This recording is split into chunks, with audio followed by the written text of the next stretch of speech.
¿Cómo están, estimados estudiantes? Vamos a empezar con la sesión de hoy, pero informarles que el día jueves vamos a tener una sesión online, ¿de acuerdo? Para que pueda absorber algunas consultas que ustedes tuviesen sobre lo que hemos visto hasta ahora, ¿de acuerdo? Esta sesión va a ser programada para las 10 de la mañana. De acuerdo, entonces a las 10, ¿cómo vamos a hacer la secuencia? Yo les voy a enviar un enlace a través del Google Meet. Ya no lo necesitan instalar, directamente les va a permitir ingresar como en Zoom, como en las otras plataformas. ¿De acuerdo? Bueno, estén atentos por favor a cualquier notificación que yo les pueda indicar o cualquier cambio que pudiese existir para ese día. Ya empecemos con la sesión. Hasta ahora nosotros habíamos visto, permítanme hacer un recuerdo un poco, habíamos visto que nuestra torre tenía un sector de enriquecimiento y un sector de agotamiento. De las mismas habíamos identificado ya qué ecuación gobernaba, os dije, el comportamiento de la separación en el sector de enriquecimiento y en el sector de agotamiento. Hasta allí habíamos quedado la anterior sesión, pero fíjense ustedes en el diagrama, también está influenciada estos sectores por donde ingresa la alimentación. Si este estuviese aquí, el sector de enriquecimiento bajaría, o si entrara por aquí, esto subiría un poco más. Entonces, además de estas características propias, que si entra frío o si entra caliente, van a influir en el proceso de separación. Por lo tanto, aparte de calcular la ecuación del sector de enriquecimiento y del sector de agotamiento, tenemos que evaluar cuál es la ecuación que rige el comportamiento de la corriente de alimentación. ¿De acuerdo? Entonces eso es lo que vamos a ver ahora. ¿De acuerdo? Y después vamos a ver cómo utilizamos las dos rectas de operación que hemos hallado para terminar con este método. ¿De acuerdo? Entonces,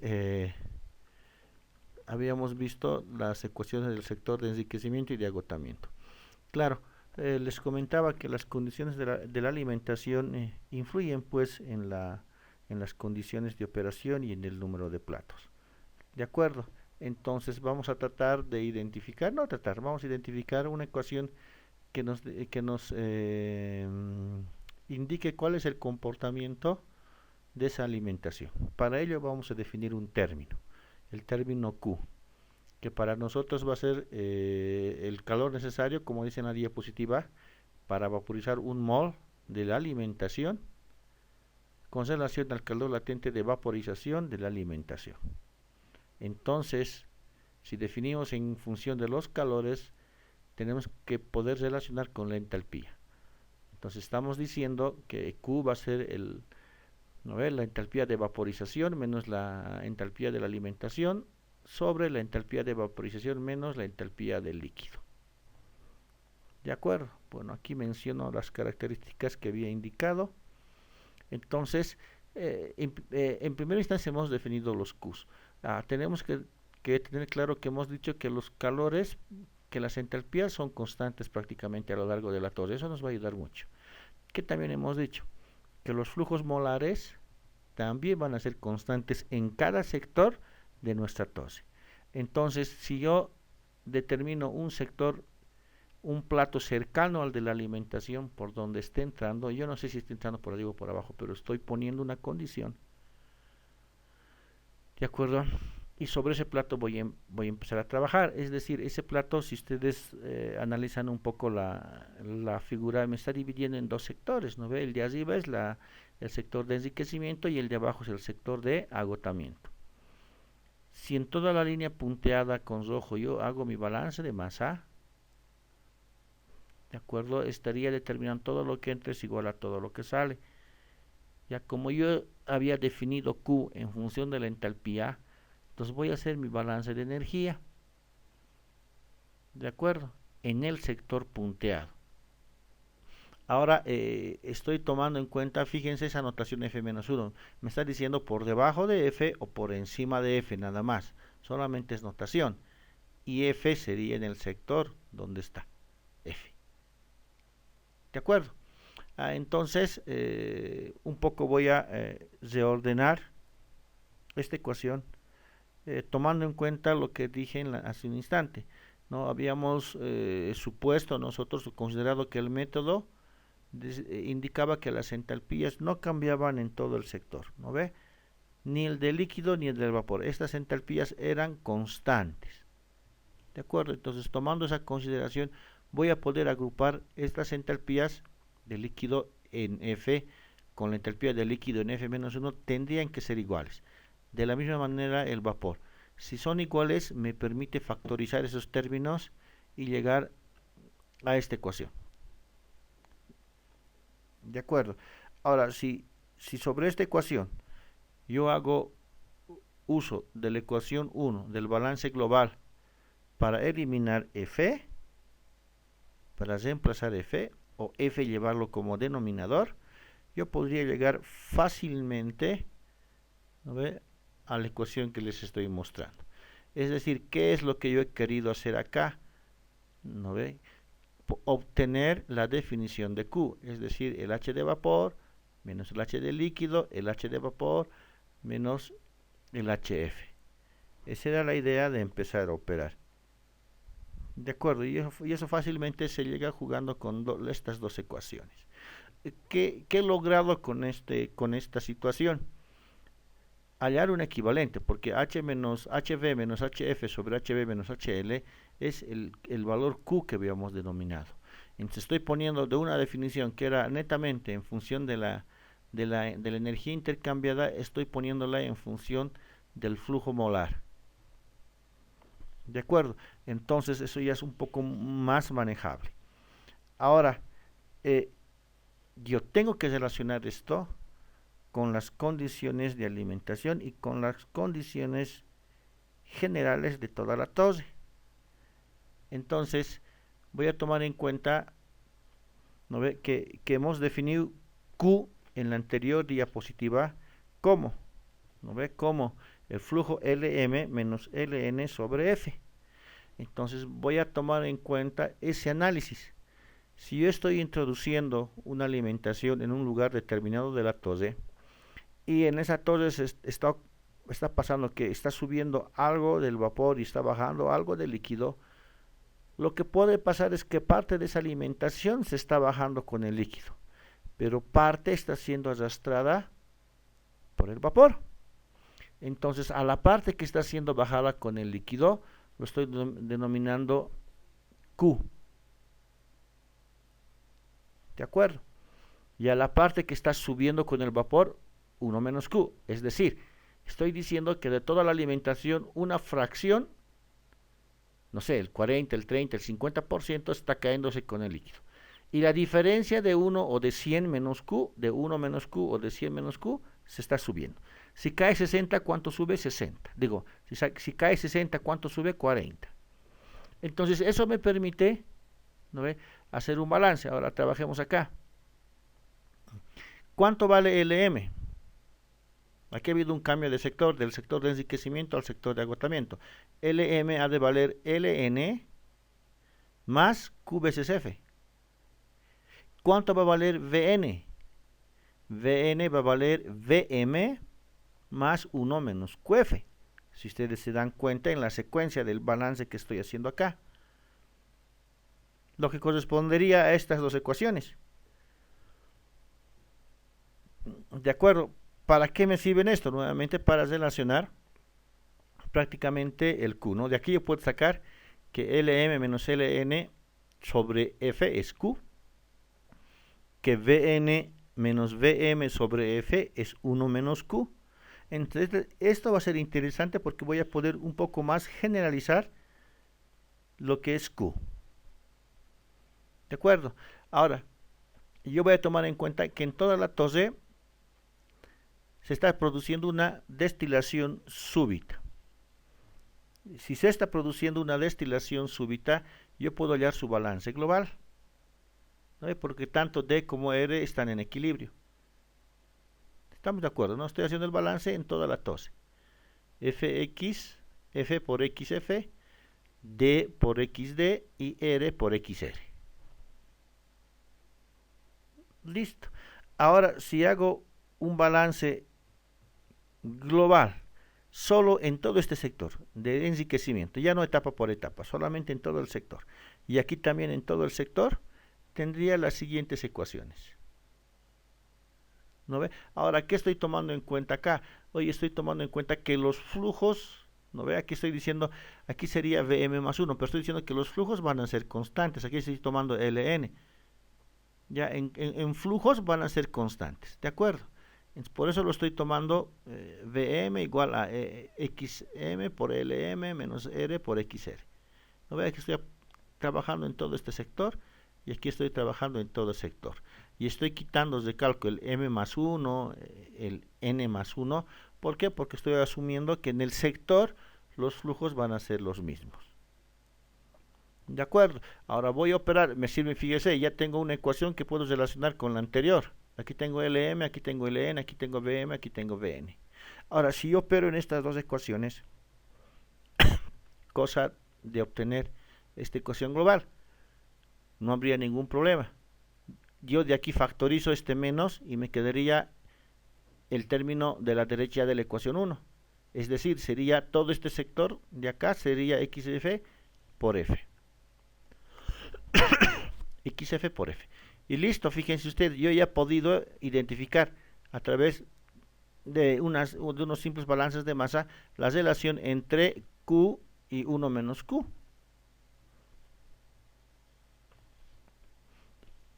¿De acuerdo? Ahora, bueno, ya más o menos tenemos la idea a dónde vamos a llegar. Si nosotros hacemos un balance global de materia, ¿no ve? Les decía, llegamos a esta ecuación. Entrada igual a la salida en un sector de la torre. De ahí despejo en función de las necesidades que yo tengo. ¿No ve? Todo esto, Lm menos n, es Q. Estaría diciendo que Vm menos Vn es Q menos 1. Si ven el anterior era Vn menos Vm. No, estoy comprobando. Por lo tanto, si yo reemplazo en la anterior ecuación, en la ecuación número 4 que hemos hallado, ¿no ve? Diría prácticamente, o mejor dicho, tendría prácticamente la ecuación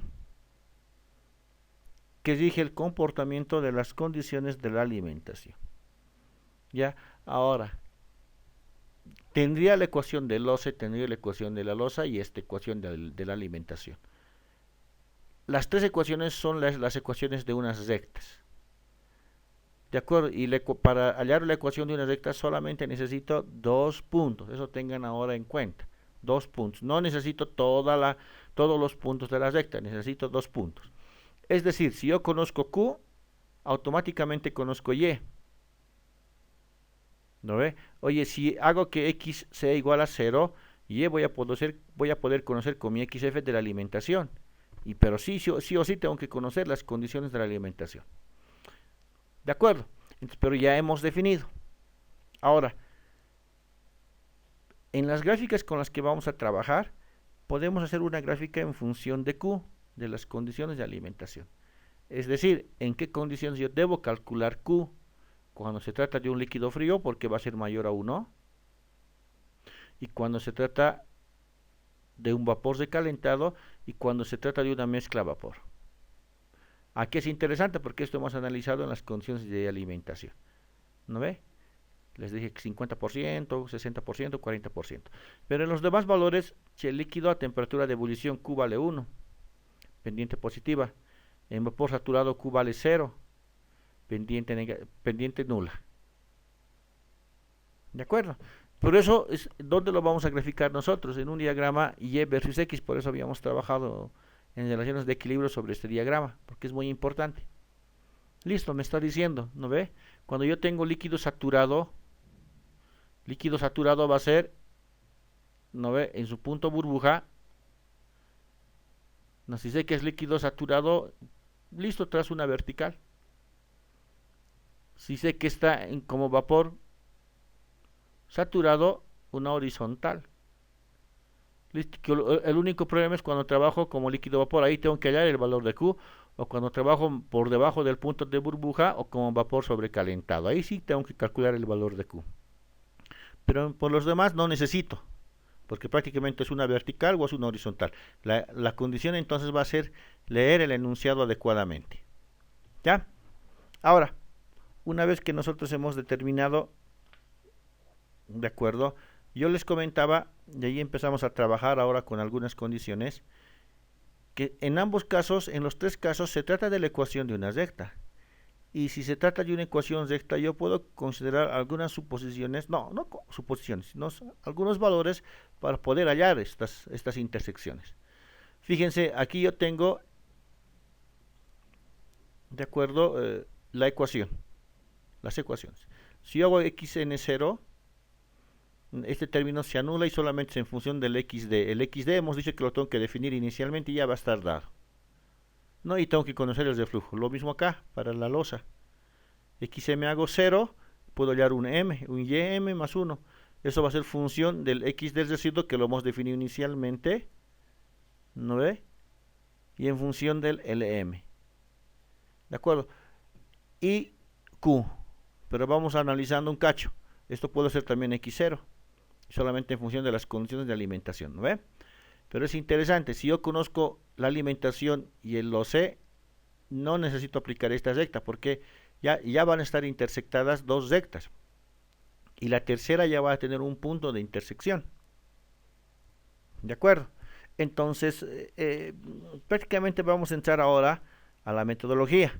Un cachito aquí, por favor, pongan atención, ¿de acuerdo? Con el concepto de que para evaluar estas curvas, como son rectas, solamente necesito dos puntos. Entonces, ¿cuál es la idea? Primero yo voy a graficar, perdón, primero voy a graficar, de acuerdo, mi diagrama Y versus X. Ya, en fracciones molares, eso también ya saben. Voy a definir el punto XD, voy a definir el punto XR y el punto XA. A es XF, ¿no? Nuestra alimentación. Ya, lo voy a subir hasta la línea de 45 grados. Miren, ya tengo un punto. Sí, ya tengo un punto. Ahora necesito, para las tres ecuaciones necesito un punto. Ya tengo un punto, mejor dicho. Ahora necesito evaluar el segundo punto. Con la curva del OC y de la alimentación voy a hallar una intersección. Es decir, si yo en la curva de la alimentación hago que mi X sea 0, automáticamente hallo mi línea de alimentación, porque necesito dos puntos. Por más que esté aquí arriba, fuera del diagrama, no se preocupen, ¿no ve? En cualquier lugar va a tener la misma pendiente. ¿De acuerdo? Además, estoy poniendo un punto entre, ¿no ve? Una mezcla de líquido-vapor, porque si es a su temperatura de ebullición es aquí, si es vapor saturado es horizontal, estoy tomando entre los dos valores, ¿no? De los demás no es necesario calcular. Segundo, necesito otro punto para hallar mi ecuación del OCE. Ahora analicen este punto, estoy llegando a esta intersección, pero si yo lo jalo a esta parte es Y y tendría la misma pendiente, ¿de acuerdo? Entonces, ¿qué estoy haciendo para el segundo punto? ¿Qué podría hacer para el segundo punto? Yo voy a hacer que su xn sea 0. ¿De acuerdo? Si su xn es 0, prácticamente yo puedo hallar, ¿no ve? Directamente puedo hallar mi m más 1. ¿Qué necesitaría? Si ustedes revisan un cacho las ecuaciones, necesitaría xd, que conozco, y necesitaría el reflujo. Después vamos a hablar del reflujo. RD vendría a ser el reflujo. Entre estas dos líneas he hallado ya la intersección. Entonces ya no necesito trabajar y determinar el otro punto de la ecuación de la losa. Ya está definido, ya tengo aquí un punto. Lo que hago ahora va a ser unir. ¿De acuerdo? Uno los dos puntos y ya he logrado determinar por dónde van a pasar las etapas. Entonces, ¿qué voy a hacer ahora? Por donde empieza el OC, empiezo a trazar una horizontal hasta la línea de equilibrio. Luego bajo hasta la línea de la curvatura de la línea del OC. Horizontal, vertical, horizontal, vertical, horizontal, vertical, horizontal, vertical. Y construyo la gráfica. ¿Hasta qué punto voy a construir? Hasta que intersecte con XR. Ahora, esto no es, pues, no va a ser ideal, o sea, no va a llegar exactamente. La cosa es que cruce un poquito XR. ¿De acuerdo? Y podríamos hallar la fracción que cruza, ¿no? Y decir que es, digamos, en este caso, vamos, 1, 2, 3, 4. Pero todavía no está llegando, ¿no ve? Entonces sería 3,99 en 80, digamos. Pero eso se podría hallar por métodos, pero directamente aquí vamos a tomar en cuenta el valor redondeado, ¿no ve? Siempre lo vamos a subir al inmediato superior. Nos sale 3, 3, va a ser 4 etapas. ¿Ya? Ahora, de estas, obviamente, a ver, aclarando un poquito más esto, no hay platos medios, ¿no ve? No hay un medio plato, no hay un cuarto plato, no hay quinto plato, nada. Tenemos que tomar como platos enteros. ¿De acuerdo? Ahora de acá, ¿qué me da esta gráfica? La intersección. Es decir, el plato de alimentación, la alimentación se encuentra en el plato 2. ¿Qué más me está diciendo? Estos 4 platos son teóricos. Uno de ellos representa al calderín. Es decir, tengo 1, 2, 3 platos más un calderín. ¿Estamos de acuerdo con eso, no ve? Listo. Entonces, ahora, nosotros podemos trabajar con la eficiencia de plato. De acuerdo, nosotros hemos calculado el número ideal de platos. Si tengo la eficiencia, despejo el número de platos reales. Hemos calculado 4, tengo la eficiencia del 80% y calculo. ¿De acuerdo? También podemos evaluar, ¿no ve?, el flujo de líquido de condensación que yo necesito. Es decir, el flujo de agua fría que yo necesito para que condense. Claro, este vapor, ¿de dónde va a ser? El vapor que está saliendo por el tope de la torre, es decir, el vapor 1, por su calor latente de condensación. Listo, tengo el calor, igualo, porque voy a conocer la temperatura de entrada, el Cp del líquido y puedo, aquí hay dos cosas interesantes, la temperatura de salida voy a desconocer y el flujo de agua voy a desconocer. Entonces nosotros podemos tomar en cuenta que el agua a la larga se va a calentar un poco, pero se va a calentar y no mucho, es decir, me dejo entender, no voy a pretender que la salida del agua esté a una temperatura de 80, 90, casi ebullición naranjas, ¿no ve? Basta que esté saliendo a unos 50, 40, ahí calculo el flujo de agua. No necesito que esté bien fría esta. Además, si una agua caliente lo puedo utilizar para otros servicios adicionales, ¿de acuerdo? Ahora, va a haber condiciones en las que nosotros tenemos que trabajar, ¿ya? Y estas condiciones son las de reflujo. Es decir, en esta parte nosotros estamos identificando número de etapas teóricas. Número de etapas para el diseño de nuestra columna. El número de etapas va a estar influenciada por las condiciones de reflujo que nosotros tengamos. ¿De acuerdo? Es decir, para nosotros operar con el reflujo va a ser muy importante, porque esto nos va a dar una idea de cuántas etapas necesito. Es decir, ¿qué es el reflujo? La cantidad que vuelvo a la torre sobre la cantidad que sale de la torre. Entonces vamos a trabajar con 3 conceptos. El que nos interesa, bueno, los 3 nos interesan, pero en la torre cuando estemos trabajando vamos a laburar con el reflujo de operación. ¿De acuerdo? El reflujo de operación. Hay un rango que nos recomiendan con lo que debemos trabajar. Pero hay condiciones extremas. Y una de esas condiciones extremas es el reflujo total. El reflujo total, ¿qué nos está indicando? Oye, de todo lo que está saliendo, casi todo lo estoy volviendo a la torre y poquito está saliendo, casi nada. ¿No ve? De cada 100 que salen, 99,9999 están volviendo. 0,0001 están saliendo. Entonces, esto me va a dar un valor bien grande. No, a eso lo llamamos reflujo total. ¿De acuerdo? Un reflujo total. Ya tendría la otra condición que sería un reflujo mínimo. ¿De acuerdo? Ahora, a ver, por si acaso, no por sinónimos, reflujo total, cantidad grande sobre cantidad pequeñita. Aquí va a dar una cantidad grande, reflujo infinito. Ya, reflujo infinito. En esta condición, cuando yo esté trabajando con reflujo total, ¿de acuerdo? Voy a tener el número mínimo de etapas, eso acuérdense por favor, a reflujo total o de flujo infinito, yo tengo el número mínimo de etapas.